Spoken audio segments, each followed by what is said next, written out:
Bonjour, I'm Karen, I'm Tim. and welcome to this episode of Living a French Life.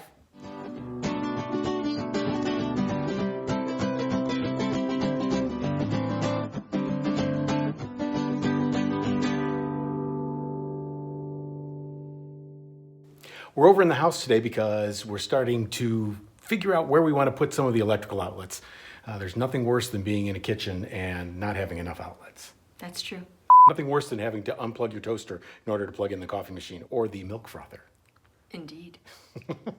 So Karen, being the expert in all things design, is going to kind of point out where she thinks all of the outlets and electrical supply needs are going to be in the house. All right. I wonder how many that's going to be. I don't know, but we're going to keep track right down here. Okay. All right, let's go. Okay. All right, we're going to start at the front door and we're going to work our way around. So obviously the door does not need any electricity. No, but next to it does. We need to have a light that we can turn on that'll illuminate the kitchen. Okay, so kind of roughly in the place where it is now. Currently Okay. is. The Yes. electric supply is not going to be here. It's going to be in the basement. So we're going to run new feeds up into the main part of the house. That's very good. Okay. Underneath that window is going to go the dairy table. Yes. And on that dairy table, there's oftentimes going to be mixing happening, which usually is by whisk or wooden spoon, but I want to make sure to tuck some electric either into the dairy table itself or underneath it, underneath that window there. Okay, great. As we move across, going around, You can see the epic sink there. Yes, you can, and my pile of boards yet to do.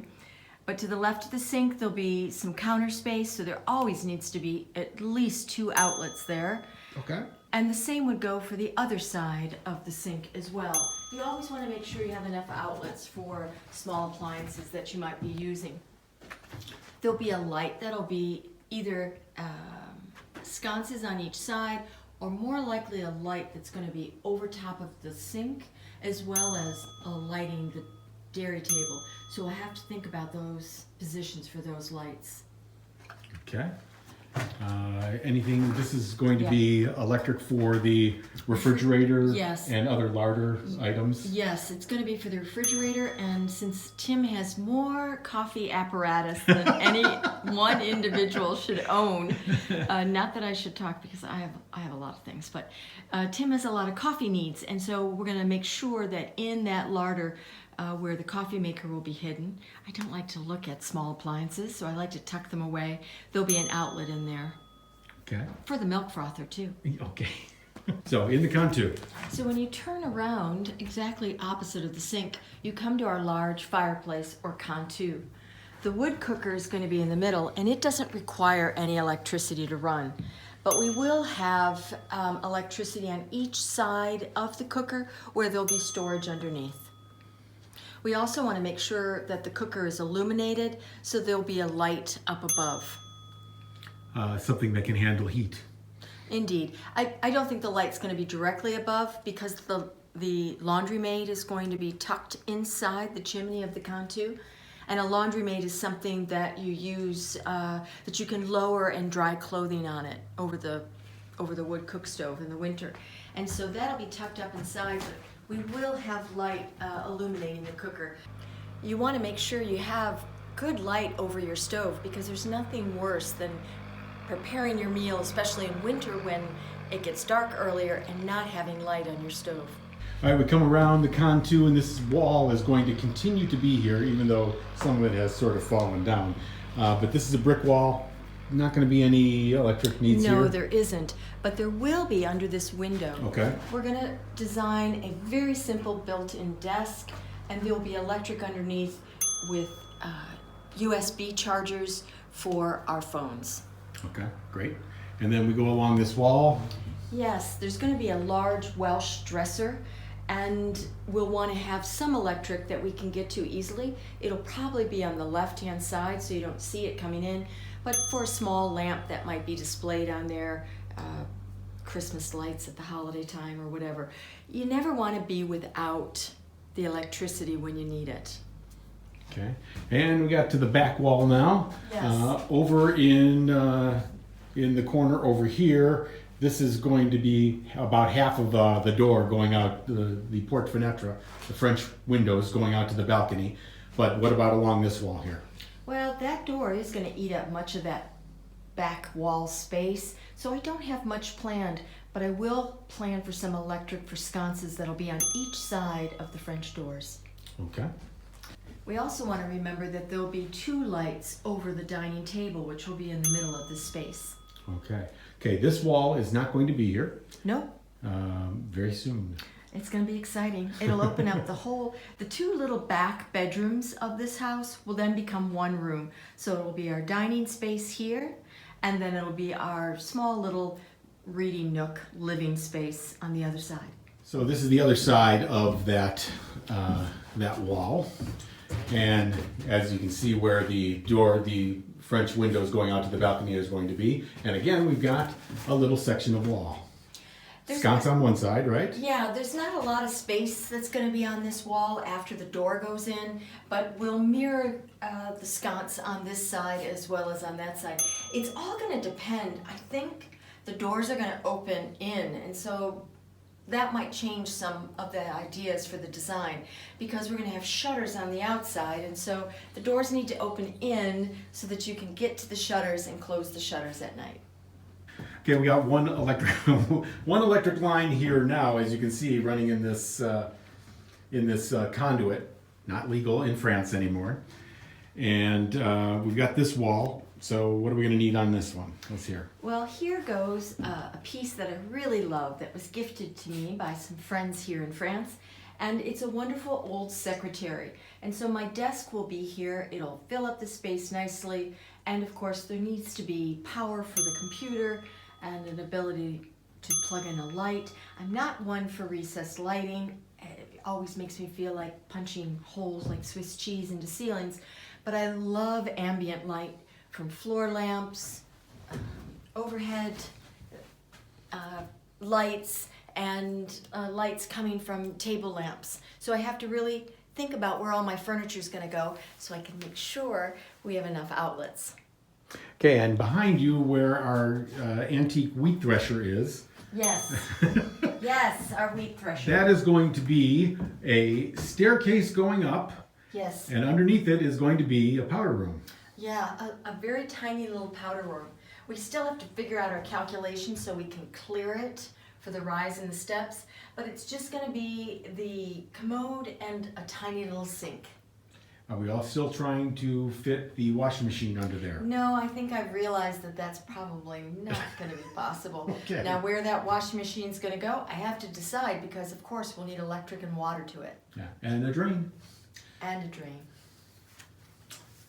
So what do you think in here? Just one outlet and one light? There'll be there are going to be 2 really interesting little sconce lights on each side of the mirror by the sink. And there'll be perhaps another little light if we feel like it needs it. That'll just tuck up above the toilet. Okay. And then going up the stairs, we're going to need a light. We're going to need to light the stairs. Yes. You'll have a light switch here on the wall so that you can flip it, and then the light will turn on upstairs. Okay. And obviously we'll want to turn it off from upstairs too. Right. So you'll have to think about that in the electrical plan. All right. We also have to think about lighting on the outside. Will we have any outdoor lighting where we're going to be dining in the summertime? Do we want to think about outdoor lights that are going to illuminate the front door? What about the wreath that's going to be up at Christmas time? You have to think of all of your needs and desires so you can put it into your plan. That covers the rez-de-chaussee, but now we're going to have to go upstairs, and Karen's going to probably stand at a safe distance and just point where she thinks there's going to be electricity needs. In this back corner is where you're going to find our bathroom. We're going to tuck a lot into a small space, which seems to be the theme with our house design. And there will be a lot of electrical needs. We have to think about illuminating the mirror over the sink, and we have to think about what we're going to be doing with our water supply as well. Okay. In the middle of this back wall is going to be a very little soaking tub. It'll sit in between our bathroom on the left and our closet on the right. A new window will be punched through the stone wall, and will provide a real focal point for the upstairs. Perhaps maybe we're going to have a heated towel bar in the bathroom. We'll need some sort of lighting for the tub. All of those things have to come into account. What about electrical needs inside the closet? Well, certainly you're going to want to illuminate inside the closet. I also will have a small little dresser, and on there will be a little table lamp, and all of those things I need to think about. All right. Roughly about here is where our bed's going to be.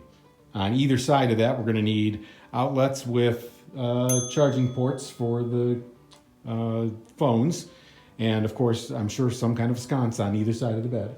Well, we do like to read in bed, so we need to make sure we have adequate lighting for that. And over in this section is going to be Karen's super duper sewing room. Yes. There's going to be storage on one end of the room, and then a little nook for guests on the other end of the room. And in between is going to be a lot of wonderful table space for all of my sewing needs and laying out patterns. And of course, not all of my sewing machines are treadle machines. So I've got to make sure to think about where I'm going to place the two electrical machines that I have that are going to have to have an outlet.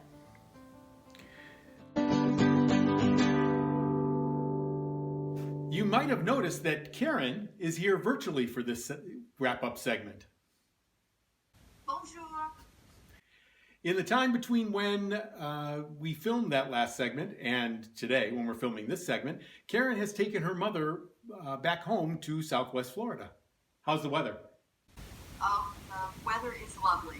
Lovely in February, I have to tell you.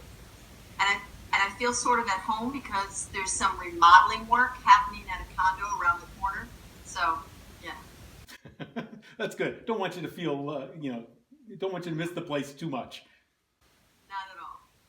So how about the number of electrical outlets in our tiny little house?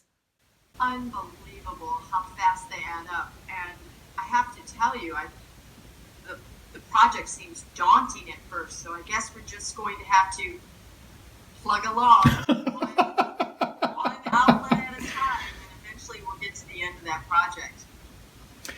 Yeah, well, the electrical planning is incredibly important. One of the things I remembered as we were going through that is that, though, before you can put the electric in, you have to put the plumbing in.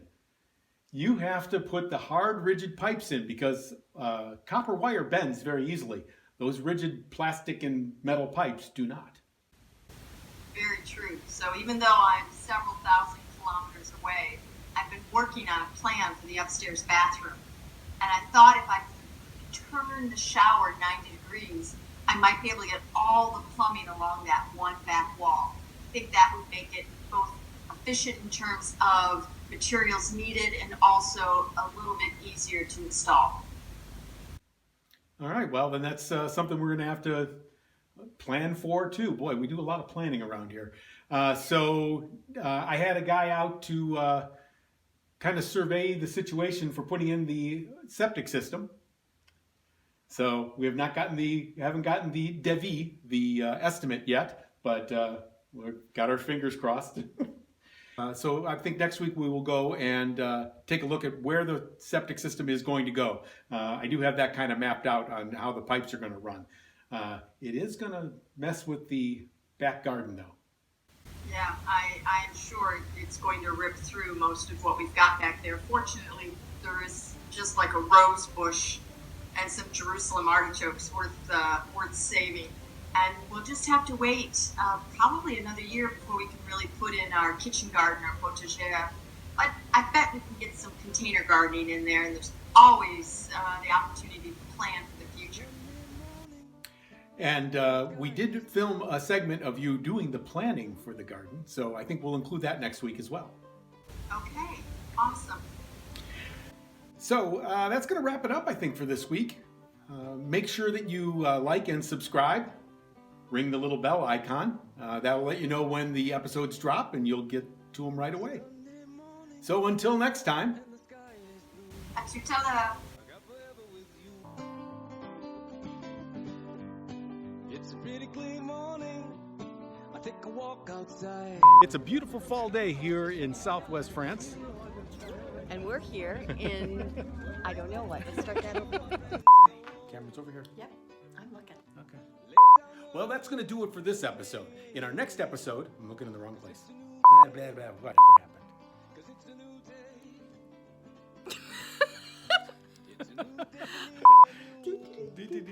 Okay, do it again. Okay.